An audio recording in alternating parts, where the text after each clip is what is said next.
नमस्कार दोस्तों, DR. Verma education में आपका स्वागत है।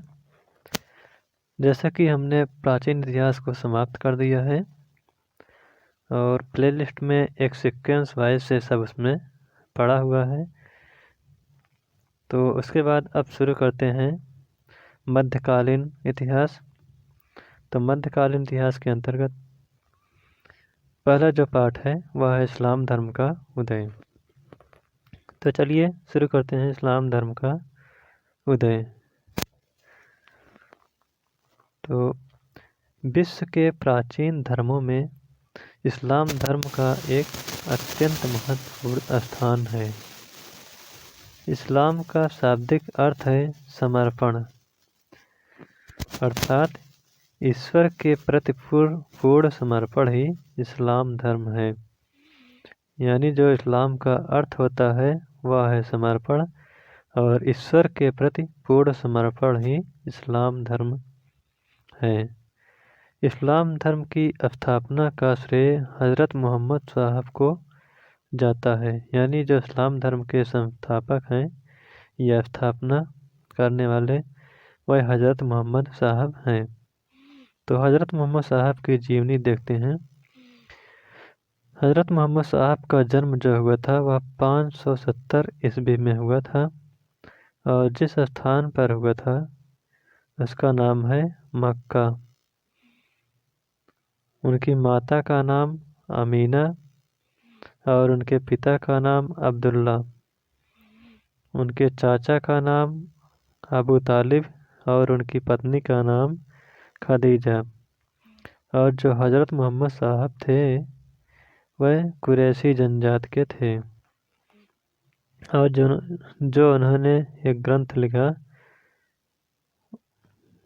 उसका नाम है कुरान, जो कि अरबी भाषा में लिखा गया है।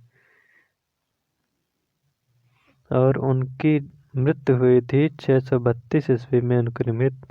उनकी मृत्यु हो गई थी, और उन्होंने एक संवत चलाया था जिसका नाम है हिजरी संवत या मुस्लिम संवत। तो इस्लाम धर्म के 5 कर्तव्य बताए गए हैं कि हर एक मुस्लिम का यह कर्तव्य होता है कि वह अपने जीवन में इन 5 कर्तव्यों का पालन करे। जैसे पहला हुआ कलमा, दूसरा रोज़ा, तीसरा नमाज, चौथा हज और 5वां ज़कात।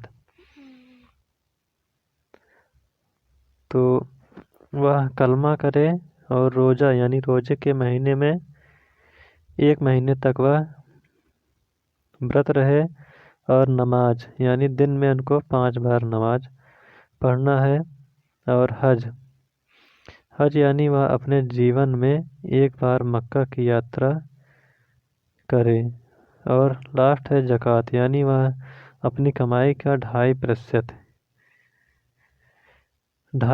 इस्लाम 2.5% दान करें। तो इस्लाम धर्म के जो संस्थापक हैं वह मोहम्मद साहब पैगंबर थे, और उनकी माता पिता की मृत्यु उनके बाल्य काल में हो गई थी। यानी हज़रत मोहम्मद साहब के माता पिता की मृत्यु जब हुई थी तो वह बहुत छोटे थे, अतः इनका पालन पोषण इनके चाचा अबू तालिब ने किया। और मोहम्मद साहब की 25 वर्ष की अवस्था में एक व्यापारी खदीजा से विवाह कर लिया। यानी उनका खदीजा से जो कि एक धनी व्यापारी थी, हज़रत मोहम्मद साहब ने उनसे विवाह कर लिया। परंतु मोहम्मद साहब अक्सर हीरा नामक गुफा में चिंतनशील रहते थे। 40 वर्ष की अवस्था में फरिश्ता जिब्राइल का उन्हें संदेश मिला। यानी जब वो 40 वर्ष की अवस्था की हुए तो वह हीरा नामक गुफा में ध्यान मग्न रहते थे, और उन्हें एक जिब्राइल देवदूत का संदेश मिला कि वह सत्य का प्रचार करें जो उनको संदेश मिला उसमें क्या कहा गया था। वह कहते हैं कि सत्य का प्रचार करो।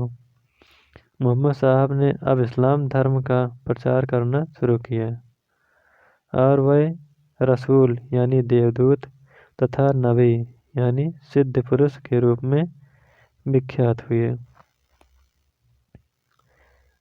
मोहम्मद साहब ने मक्का में फैले मूर्ति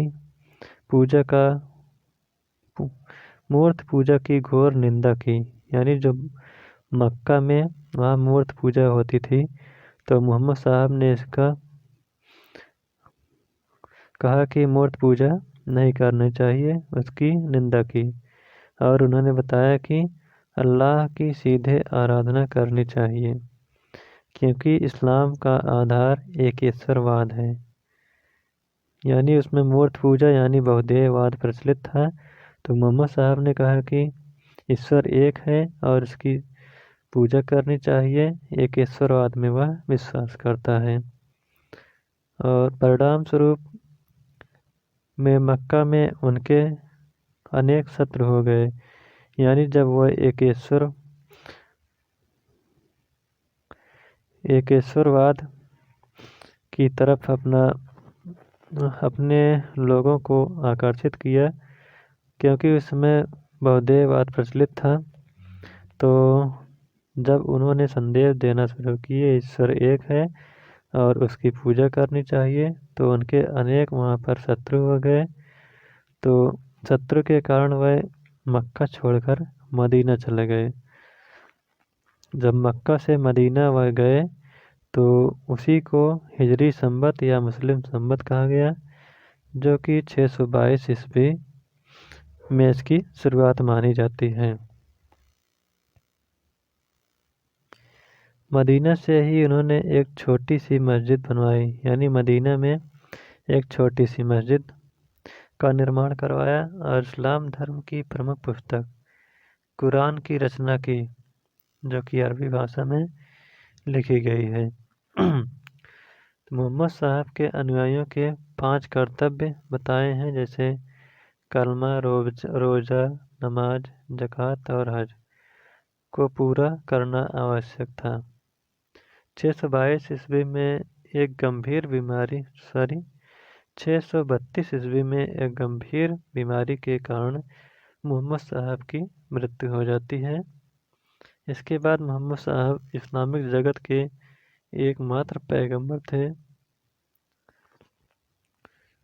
इनके मरने के बाद पैगंबर का पद समाप्त हो गया और खलीफा की शुरुआत हुई। जो मोहम्मद साहब उत्तराधिकारी थे। खलीफा भी ईश्वर के प्रतिनिधि के रूप में माने गए। इस्लामिक जगत में 4 प्रमुख खलीफा हुए, जैसे अबू बकर, उमर, उस्मान और अली। तो इस प्रकार से इस्लाम धर्म का उदय कैसे और कहाँ से हुआ,